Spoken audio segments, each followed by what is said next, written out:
하나님 말씀 같이 읽겠습니다. 느헤미야서 1장 1절에서 3절입니다.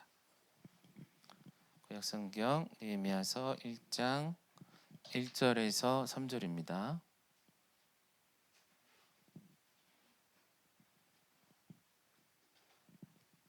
우리 같이 한 목소리로 읽겠습니다. 같이 볼까요? 하갈의 아들 느헤미야의 말이라.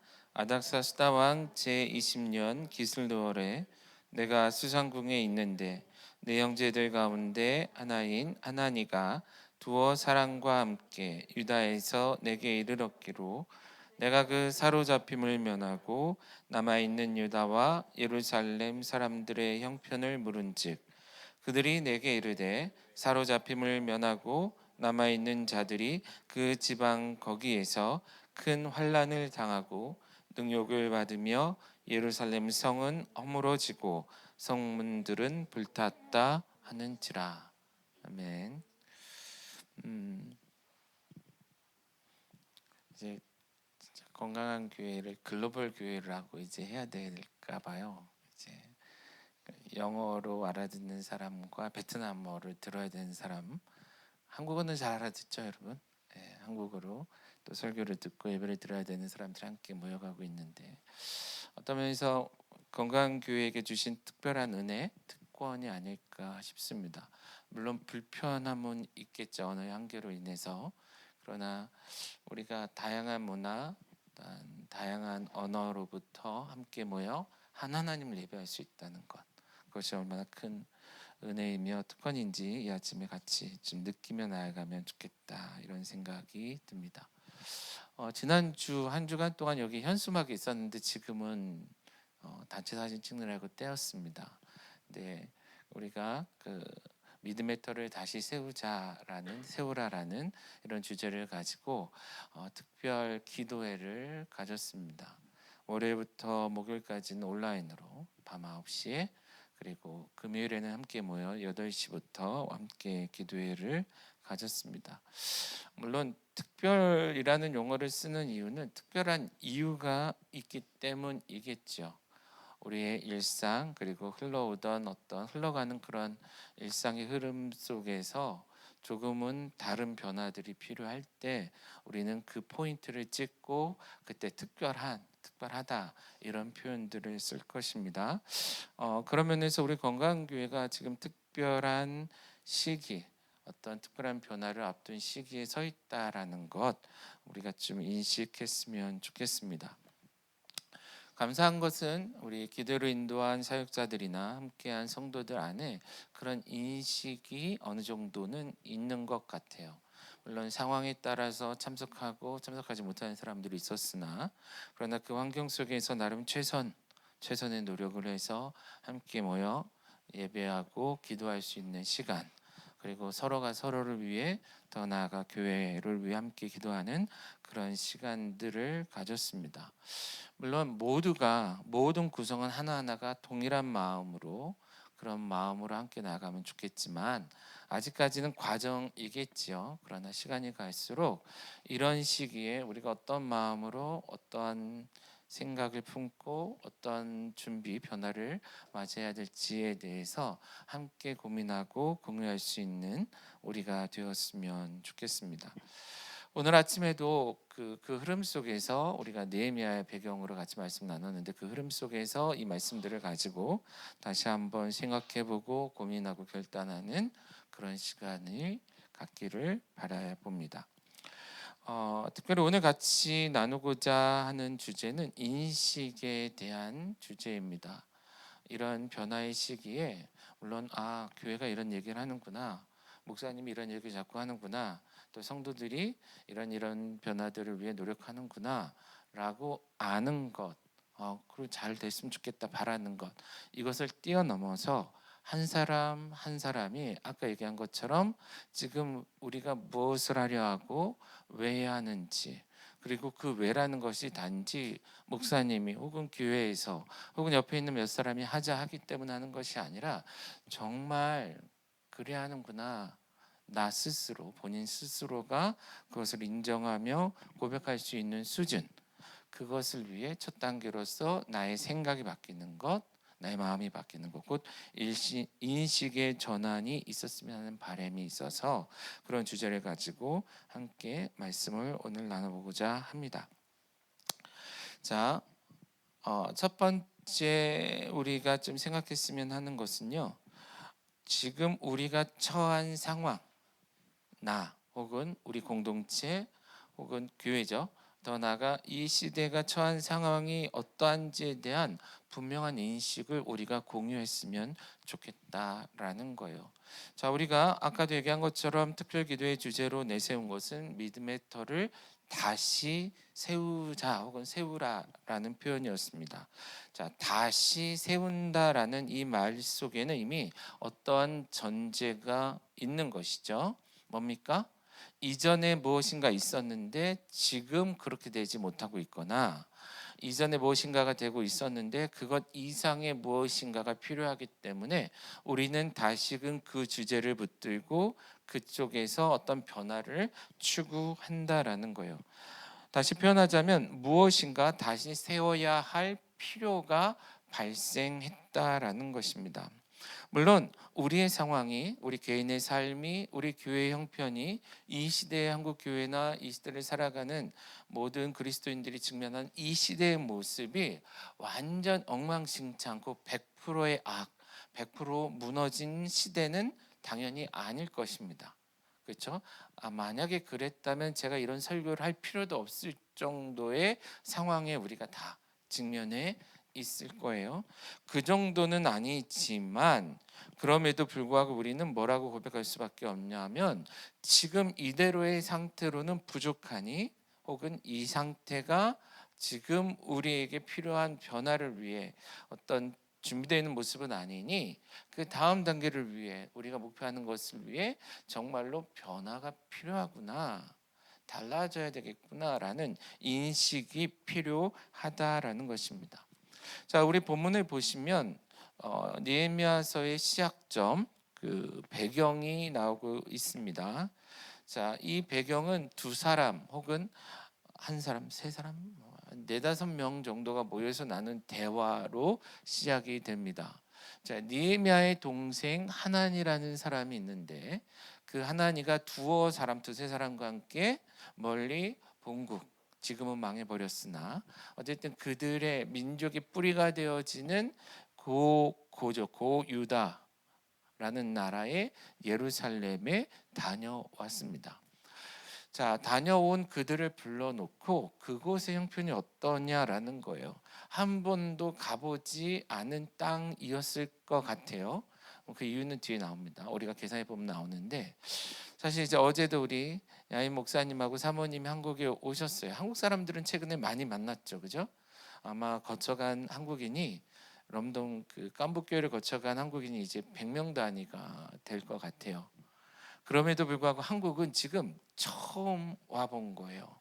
TV로도 보고 때로는 유튜브를 통해서 한국에 대한 이야기를 들었는데, 어제 처음 인천공항에 내려서 제 차를 타고 이제 영종도를 벗어나는데, 영종도를 벗어나면서조차도 한국이 왜 이렇게 발전했냐라는 거죠. 그리고 평택을 향해 내려가면서 인천을 지나가는데 마치 와, 이렇게 말로만 듣던, TV로만 보던, 뭐예요? 많이 보고 듣고 생각은 했으나 뭐죠? 직접 가보지는 못한 거죠. 본 적은 없는 거예요. 경험해 보진 않은 거예요. 어제 또 유니스가 비행기에서 내려서 한 얘기가 있대요. 그동안 한국의 공기가 너무 그리웠는데 비행기에서 내리자마자 한국의 향기, 한국의 냄새, 공항에서 그리고 유난히 어제 미세먼지가 심했는데 고향의 향기가 다른 거죠. 아직 느헤미야는 예루살렘에 가본 적이 없습니다. 그래서 하나님을 불러서 우리가 사람들에게 들었던, 내 부모, 내 할아버지 할머니 혹은 주변에 있는 유다 민족들, 이스라엘 사람들에게 듣던 예루살렘의 이야기를 묻게 돼요. 그랬더니 이들의 대화가 정말 생각보다 무거웠던 거죠. 좋은 이야기들, 좋아지고 있다, 이런 얘기를 나눴으면 좀 기대도 되고 이랬을 텐데, 본문에 보면 3절에 보시면 뭐라고 얘기합니까? 사로잡힘을 면하고 남아있는 자들이 그 지방 거기에서 큰 환난을 당하고 능욕을 받으며 예루살렘은 허물어지고 성문들은 불탔다 하는지라. 여기 사로잡힘을 면하고 남은 자들은 애당초 포로로 끌려오지 않고 버려진 자들이나 그 당시에 피난 갔다가 돌아와서 터를 잡은 난민들이고요. 여기 남아있는 자들은 실제 이 느헤미야 이전에 1차, 2차에 거쳐서 포로 귀환이 이루어지는데 그때 돌아가서 이 먼저 있었던 난민들과 함께 성전을 세우고 그 예루살렘의 회복을 꿈꾸는 자들입니다. 그러니까 느헤미야 입장에서는 뭐 남아 있는 사람들도 있고 또한 많은 수가 수천 명, 처음에 한 4, 5천 명이 갔거든요.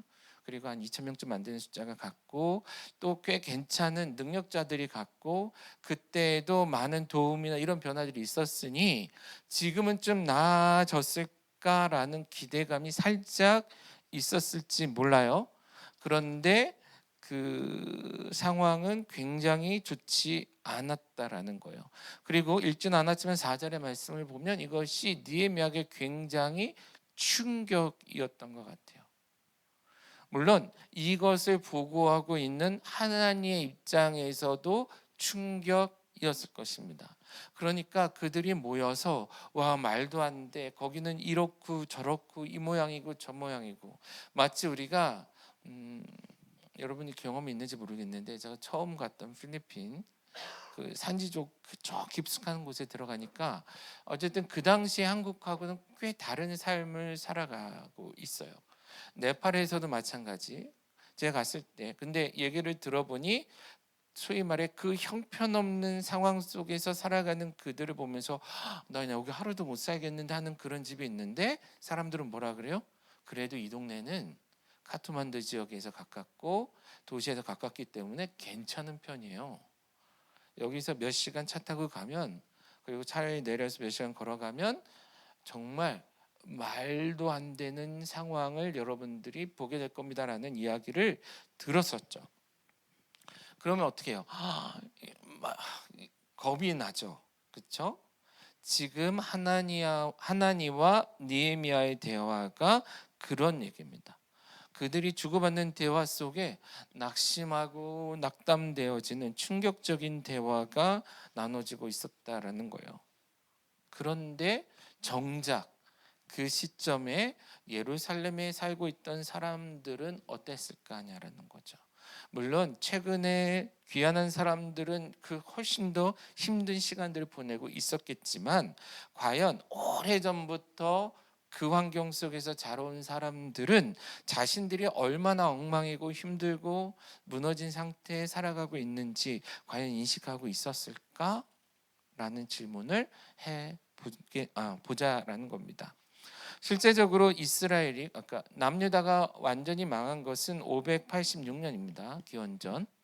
그러나 그것은 세 차례에 걸쳐서 포로를 끌고 가는 마지막 그래서 완전한 패망인 거고 실제 나라가 망했다라고 얘기할 수 있는 시점은 1차 포로, 곧 다니엘이 끌려갔던 그 1차 포로가 그 포로들이 바벨론에 끌려가는 시점에 이미 나라는 망한 상태인 거예요. 선지자들이 얘기했던 것처럼 이미 나라로서의 기능이 무너진 시점이죠. 그것은 기원전 605년입니다. 그러니까 605년에 망한 거예요. 그리고 예레미야를 통해 예언하신 대로 약 70년 정도가 지난 후에 포로들이 귀환하게 됩니다. 1차 포로를 얘기해요. 포로 귀환. 그것은 기원전 538년입니다. 물론 이제 1, 2년 정도는 역사 숫자로는 오류가 있을 수 있어요. 그러니까 이 기록상으로는. 그래서 계산해 보면 대략 70년 정도가 돼요. 그러니까 우리가 1차 포로가 끌려가고 1차 포로가 귀환하는 시점에만 봐도 70년의 갭인데 지금 느헤미야가 3차 포로 귀환을 하는 시점은 기원적 445년, 45년 요때쯤인 거예요. 그러니까 605년부터 기원전 605년부터 444, 5년 요때까지의 기간을 따져보면 대략 160년 정도가 걸린 거죠. 160년 전에 한국은 어땠습니까? 지금 대충 언제쯤이에요? 지금 막 흥선대원군이 아직 활동하던 때인가요? 더 이전입니까? 160년이면 그렇죠. 1860년대인가요? 그러면 그렇죠. 감이 와요? 자, 사실은 이스라엘이 유다가 처음 망하는 605년에 살아있던 사람들이 이 시점에 활동했을 확률은 되게 적습니다.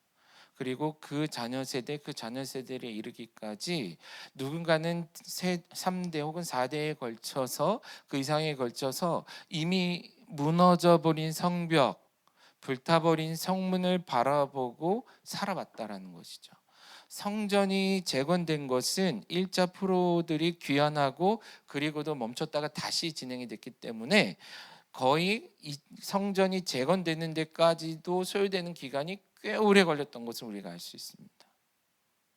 폐허 속에서 태어나 폐허 속에 자랐고 폐허 속에 죽어가고 있었던 거고, 또 누군가는 또 태어나고 또 자라고 또 죽어가는 그런 삶을 살았던 것이죠. 실제적으로 그 뒤에 내용들을 보면 느헤미야가 예루살렘 성을 한 바퀴 돌면서 낙심할 만한 상황을 맞이하게 됩니다. 왜죠? 말을 타고 갈 수가 없어요. 누가 하나 폐허를 치우지 않은 거죠. 이제는 쓰레기 더미 속에 사는 게 너무 익숙해서 쓰레기가 더 이상 쓰레기처럼 여겨지지 않는 거예요. 웅덩이나 이런 뭔가 쌓여지고 폐물들이 쌓여 있는 것이 더 이상 받아받지 않아요. 아이들은 그 위에 올라가서 뛰어놀고 행복해 하는 거죠. 지금 아름다운 뭐죠? 무슨 이름이 생각 안 나네. 근데 이제 옛날에 난지도였던 곳 아시죠?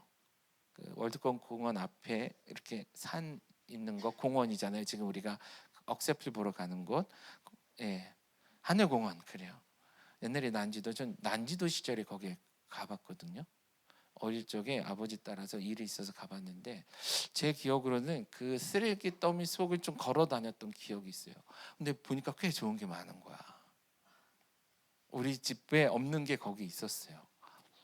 그렇다고 막 가져올 수는 없었는데 그때 기억으로는 꽤 많은 사람들이 쓰레기 더미를 뒤지고 있었어요. 뭔가 필요한 것이 있을까 하고. 아마 지금도 그런 사람들 어딘가에 있겠죠.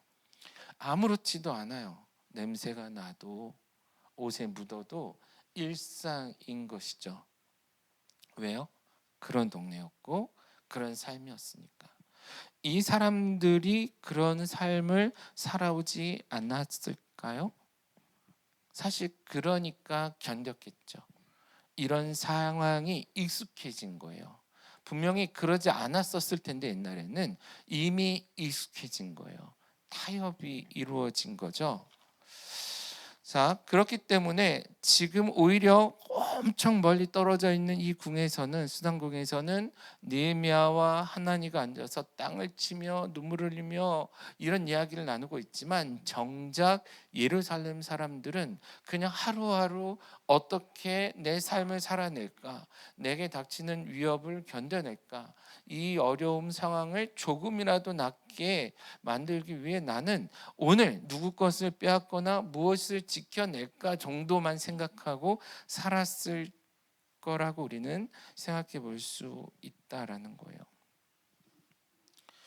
불편하지 않은 삶, 언제부턴가 익숙해져서, 언제부턴가 많이 쓰는 표현들, 저도 많이 쓰는데 좋다, 나쁘다 중간에 표현을 뭐라고 쓰죠 보통? 좀 긍정이지만 표현은 부정적인 게 섞여 있는, 나쁘지 않아. 이제 어느 순간 우리들의 삶의 기준이 그냥 나쁘지 않으면 되는 수준. 직장 생활 어때? 나쁘지 않아요. 학교 생활? 나쁘지 않아요. 오늘 사는 거 어때? 나쁘지 않아요. 힘들지, 어렵지, 화도 날만 한데 적응한 거야. 뉴스를 통해 들려오는 이야기들 견딜만 해 이제는. 왜요? 기대를 안 하니까 그냥 이 정도면 나쁘지 않아. 어느새 우리도 그렇게 살고 있지 않냐라는 거예요. 다시금 새롭게 다시 회복하고자 하는 이런 시기에 우리가 경계하는 마음, 어느새 우리의 주어진 상황을 제대로 인식하지 못하고 혹은 인식하려 하지 않고 혹은 스스로 타협하거나 그것에 익숙해져서 나쁘지 않은데 왜 자꾸 뭐라고 해? 왜 자꾸 바뀌라고 해? 실제 느헤미야가 3차 포로 기한을 하고 공사를 시작하려 할 때에 그들의 기대감은 그닥 크지 않았거든요. 이런 나쁘지 않은데 왜? 라고 생각하는 사람들의 생각을 바꾸는 것이 느헤미야의 가장 중요한 일이었어요. 그래서 나중에 2장의 말씀해 보시면 그 노력을 하는 걸 볼 수 있습니다. 우리는 어떠냐라는 거예요. 여러분의 삶 충분히 괜찮습니까? 우리 교회의 상황 충분히 나쁘지 않아요? 이 시대의 한국 교회, 이 시대에 우리가 살아가는 시대, 더 이상 우리가 울지 않아도 될 만큼, 속상해하지 않아도 될 만큼, 몸달아하지 않아도 될 만큼, 뭔가 새롭게 하기 위해 노력하지 않아도 될 만큼 괜찮은가? 그렇게 생각하며 살고 있는가? 만약에 그러고 있다면 그 당시에 예루살렘에서 너무 오랜 시간 이 폐허 속에 살아왔던 유다 민족처럼 우리도 조금씩 지금의 우리의 환경에 익숙해져 가고 있지 않은지 돌아보셨으면 좋겠습니다. 지금 나는 어떠한가? 인식의 변화가 필요하다라는 것입니다. 두 번째, 여기서 조금 더 나아가야 합니다. 어떤 인식의 변화가 필요하냐면 우리 스스로의 상황, 이 시대에 우리 교회의 모든 것들을 다시금 재인식하고 나서 그 당시에 사람들이 했던 것처럼, 느헤미야가 보였던 것처럼 그 다음 단계의 인식으로서의 변화가 필요하다는 거예요. 무슨 얘기냐면 지금의 상황이 정상이 아니다라는 인식이 필요하다라는 거예요. 더 나아가서 지금 우리는 굉장히 심각한 상황에 놓여 있다. 심각한 위협 속에 놓여 있다라는 거예요. 한국 교회의 많은 지표들이 처음에 보고된 때가 있었습니다. 교회마다 주일학교가 사라져간다. 교회들이 문 닫아간다. 그리고 큰 교회 스캔들들이 많이 처음에 그런 스캔들이 터졌을 때는요, 난리도 아니었어요. 실제적으로 한국교회 언제부터 이제 목회자 세습이 이제는 너무나 당연하게 느껴지는 시대인데, 큰 대형 교회를 통해 그 이슈화 됐을 때 사람들이 데모하듯이 학교마다 그것이 이슈였고 모이는 곳마다. 근데 이제는 대형 교회나 교회들의 스캔들이 더 이상 가십거리조차 되지 않아요. 왜요? 익숙해져서. 그러다 보니 심각하게 여기지 않아요. 내 신앙이 어떤 상황인지 내가 알아요. 그러나 심각하게 여기지 않아요. 그래서 아무렇지도 않게 그냥 그렇게 살아내는 것이죠. 느헤미야는 하나님을 통해 이야기를 들었을 때에 그것이 익숙하지 않았어요. 그것을 용납할 수 없었어요. 그리고 그 상황이 너무나 심각하다는 것을 알았어요. 그래서 그는 그것에 맞는 반응을 해요. 4절 말씀 제가 읽어드릴게요. 내가 이 말을 듣고 앉아서 울고 수일 동안 슬퍼하며 하늘의 하나님 앞에 금식하며 기도했다라고 얘기합니다. 듣고 첫 번째 반응은 앉았는데 의자를 찾아 앉았다라는 뜻이 아니고 주저앉았겠죠. 다리가 풀려버린 거예요. 말도 안 돼. 지금 느헤미야의 삶의 변화가 있습니까? 없습니까? 하나님의 이야기를 통해 들린 이야기가 지금 느헤미야의 어떤 것도 위협하고 있어요? 없어요? 그의 지위라든지 그의 재산이라든지 그의 가족이라든지 무엇 하나 실제적으로 위협적인 내용들은 하나도 없습니다. 예루살렘이 그렇기 때문에 내일 모레 당장 느헤미야가 망하는 상황이 아니었던 거예요. 그럼에도 불구하고 느헤미야는 심각하게 여겼어요. 나에게 직접적인 상관 없는 이야기들임에도 불구하고 당장은 그것을 심각하게 여겨서 그 이야기를 드릴 때 도저히 서 있을 수가 없었어요. 다리에 힘이 빠지고 풀리고 주저앉을 수밖에 없었던 거죠. 하염없는 눈물, 아마 소리를 지르며 절규하듯 소리 질러 눈물을 흘렸을 겁니다. 그리고 그 슬픔이, 그 눈물이 물론 중간중간 마르지만 떠오르고 떠오르는 거예요. 생각만 해도 하나님과 했던 이야기가 어디가 하나 또 클로즈업된 생각이 날 때, 예를 들어 그 난민들의 이야기를 들으면서 너무나 행복하게 뛰어다니는 아이들의 모습을 보며 울었겠죠. 여기 애들은 이렇게 사는데, 무엇인가를 배불리 먹고 있는 사람들을 보며 울었겠죠.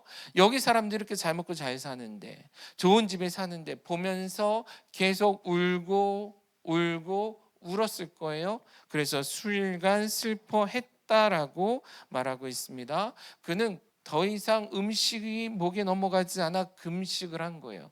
어떤 내 신앙을 보이기 위해서가 아니라 먹을 용기가 없는 거죠. 음식을 소화시킬 자신도 없고 그것이 중요하지 않은 거예요. 그래서 그는 금식했습니다.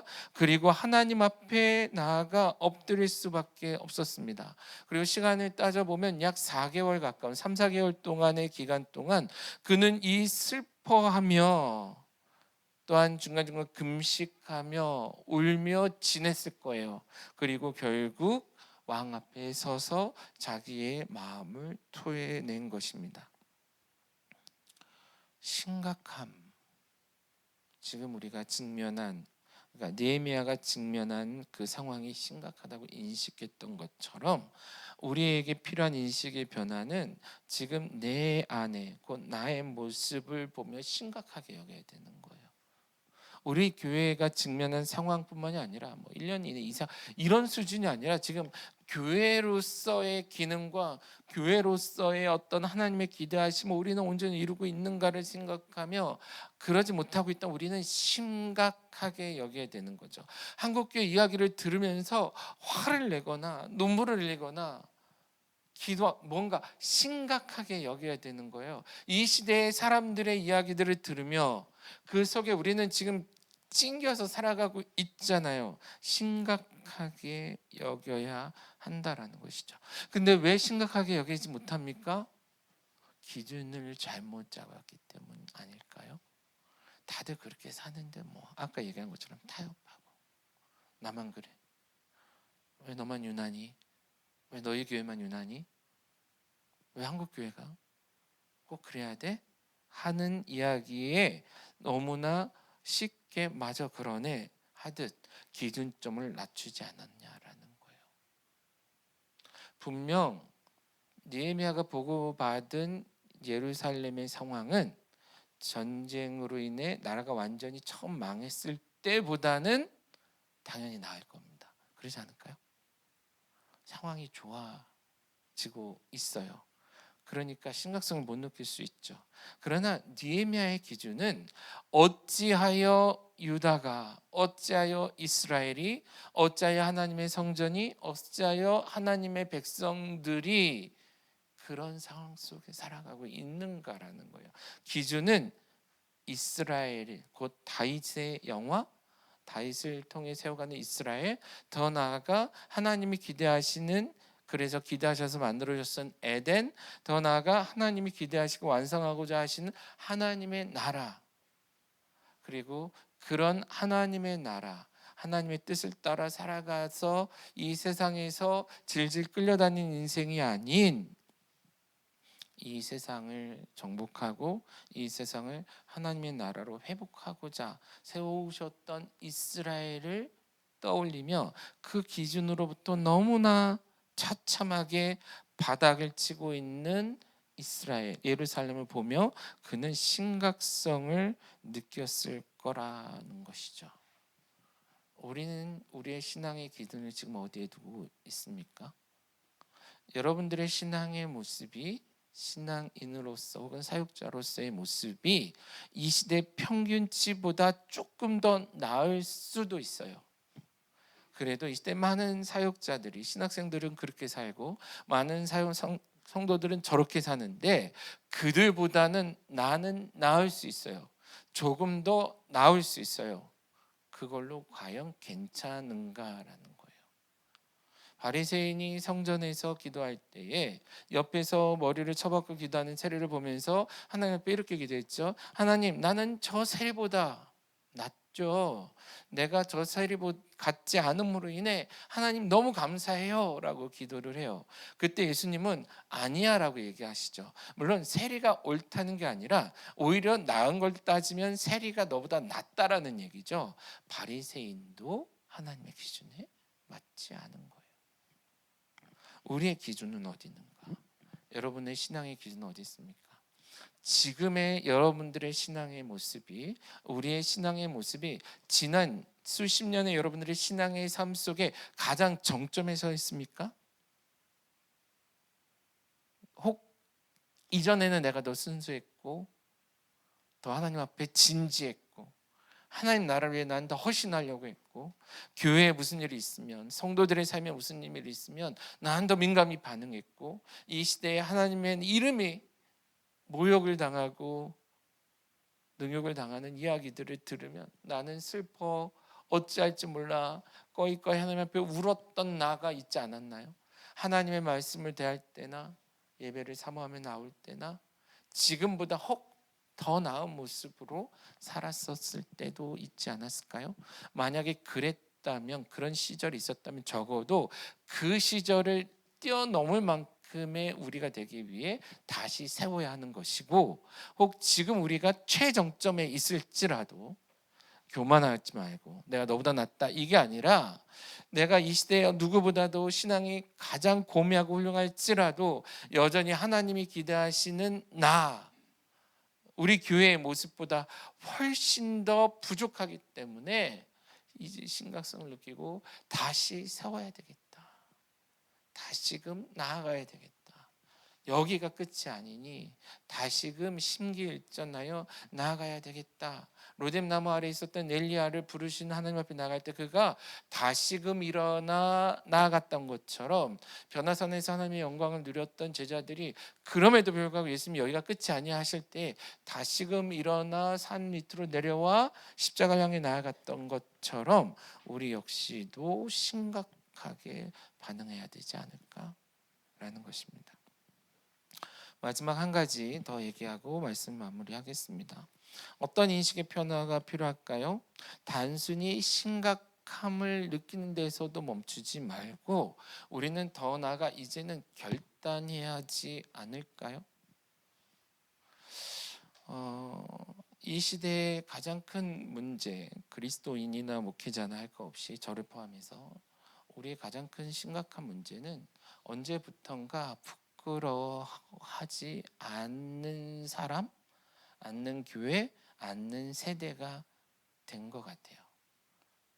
어디선가 무슨 말을 하고 무슨 행동을 하는 것, 부끄러워하지 않는 시대가 된 것 같아요. 최근에 그런 얘기를 들었어요. 어떤 전사님하고 같이 이제 야민 전사님, 강사님과 같이 얘기하는데, 과거에 자기가 소개팅으로 베트남 자매를, 아가씨를 만나서 몇 번 만났는데 옆 테이블에 앉아있던 한국 사람들이 비아냥거리는데 차마 말로 할 수 없는 말을 하는 거예요. 정말 이게 진짜 말로 할 수가 없어서 말로 할 수 없어요. 근데 그 얘기를 듣는데 너무 화가 나요. 근데 진짜 화가 나는 건 옆에 그 사람들이 듣고 있고 심지어 그 베트남 자매 한국말을 하기 때문에 알아듣고 있는데 그런 말을 하는 것을 아무렇지도 않게 하는 거예요. 오히려 그런 말을 하면 하는 사람이 부끄러워해야 되는데 부끄러워하지 않아요. 그런 말을 하고 그런 말을, 행동을 하는 것에 있어서 이 시대의 큰 문제는 아까도 얘기했던 우리의 형편이 이러하고 이것이 얼마나 심각하다는 것을 알매도 불구하고 이것을 진지하게 여기지 않는 거예요. 이런 상태에 있는 것을 부끄러워하지 않는 거예요. 내 신앙이 몇 년 차인데도 불구하고 얘기했죠. 저는 암만 뭐 이렇게 대단하진 않아도 적어도 넘지 말아야 될 선이 있다라는 생각은 하며 살려고 노력을 해요. 그 이유 중에 하나는 적어도 내가 어디 가서 신앙이 4세다 얘기하고 모태신앙이라고 얘기하고 내가 총신대학교부터 해서 이런 사역을 했고 지금까지 왔다면 최소한 하지 말아야 될 거는 있지 않아? 창피해서 하지 못할 일이 있는 거죠. 부끄러워서 냈지 못할 말이 있는 거예요. 근데 어느 순간 우리는 부끄러워하지 않게 된 거죠. 수치심을 느끼지 않게 된 거예요. 만약에 여러분이 옷을 하나도 입지 않고 길거리에 지금 나간다면 부끄럽겠죠. 그래서 TV에도 나오고 뉴스에도 나와요. 그런데 여러분이 찜질방, 특히 그 남탕 연탕에 들어가서 옷을 벗고 돌아다니면 그렇게까지는 수치스럽지는 않죠. 그 뉴스에 나오지 않아요. 왜죠? 모두가 그러고 다니는 데서 나도 그러고 있으니까.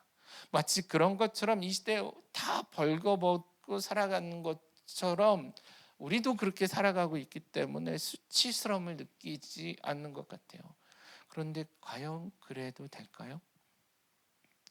우리에게 필요한 인식의 변화는 수치스러움을 알아야 된다는 겁니다. 이 상황이 우리에게 얼마나 수치스러운 상황인지를 알아야 된다는 거예요. 하나니가 표현한 많은 이야기들이 있는데 그것을 정리해서 한 단어로 쓴 게 뭐예요? 능욕인 거죠.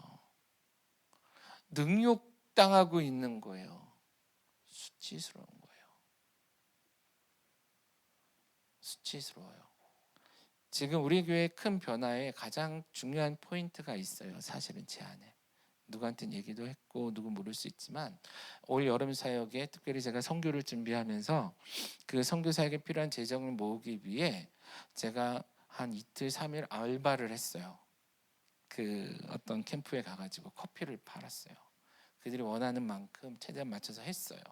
근데 마지막 순간에 와, 저 사람들이 내가 선교를 위해 이런 일을 하고 있다라는 인식을 하지 않는구나. 지금 푼돈을 벌기 위해 내가 여기서 몸부림치고 있다고 생각을 하는구나라는 인식을 잠깐 받았어요. 몇 사람 모두가 그런 건 아니에요. 소수긴 하지만 실무를 하고 있는 친구들의 태도 속에 그걸 느꼈어요. 그 순간 너무 수치스러웠어요.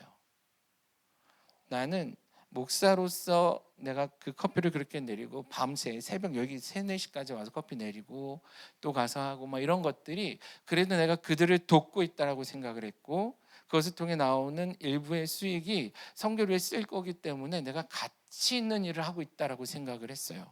근데 끝나는 순간을 앞두고 몇 사람 한두 사람이 와서 하는 얘기를 들으면서 너무 수치스러웠어요.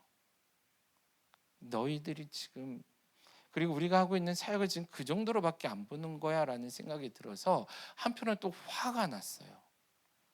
물론 그들의 잘못은 아닐 수 있어요. 당연할 수 있어요. 이 시대에 많은 사람이 자기들이 무슨 말을 하는지도 모를 수 있어요. 근데 나는 그 얘기를 들을 때 너무 수치스럽고 화가 났어요. 그래서 그래요? 바로 적고 다 정리하고 빨리 도망치듯 그 자리를 피하고 나왔죠. 그리고 나서 마음속에 결정한 게 있어요. 물론 그들도 한두 번에 뭐가 있어요. 사실은 계획했던 어떤 사역을 하면서 비슷한 느낌을 자꾸 받아요. 우리가 하나님의 일을 할 때 이제는 더 이상 이런 수치스러움을 느끼면서까지 하고 싶은 마음이 들지 않아요. 화가 나요. 그래서 내린 결론은 우리 교회 이제는 하나님이 우리에게 시키시는 일을 마음껏 할 수 있는 상황이 됐으면 좋겠다라는 결정을 한 거죠. 그래서 지금 우리가 지난 몇 년 동안 쌓았던 많은 것들을 일부러 허물고 있어요. 그리고 새로운 것들로 세워가려고 준비하고 있어요. 수치스러움을 느낄 줄 알아야 돼요. 저는 이제는 그런 걸 더 많이 느껴보려고요. 그리고 그것을 앞으로 나아가는 더 목사답게 살아가고 건강한 교회답게 사역하는 원동력으로 쓰고자 하는 마음을 가졌습니다. 실제적으로 2장 17절입니다. 느헤미야는 사람들에게 앞으로의 변화를 이야기하면서 이렇게 말합니다. 2장 17절에 후에 그들에게 이르기를 우리가 당한 공경은 너희도 보고 있는 바라 예루살렘이 황폐하고 성문이 불탔으니 자 예루살렘 성을 건축하자. 여기까지는 다시 세우자입니다. 그런데 그 뒤에 표현이 실제적으로 느헤미야가 지금 왕궁을 버리고 좋은 환경을 다 버리고 정말 초엘리트들 정말 그 시대의 소수점 안에 드는 0점 몇몇몇몇 상위 몇 프로 안에 드는 삶을 잠깐 보류하고 내려놓고 예루살렘까지 나온 이유가 들어가 있어요. 뭐라고 얘기해요? 그렇게 하여 뭐하자? 다시 수치를 당하지 말자.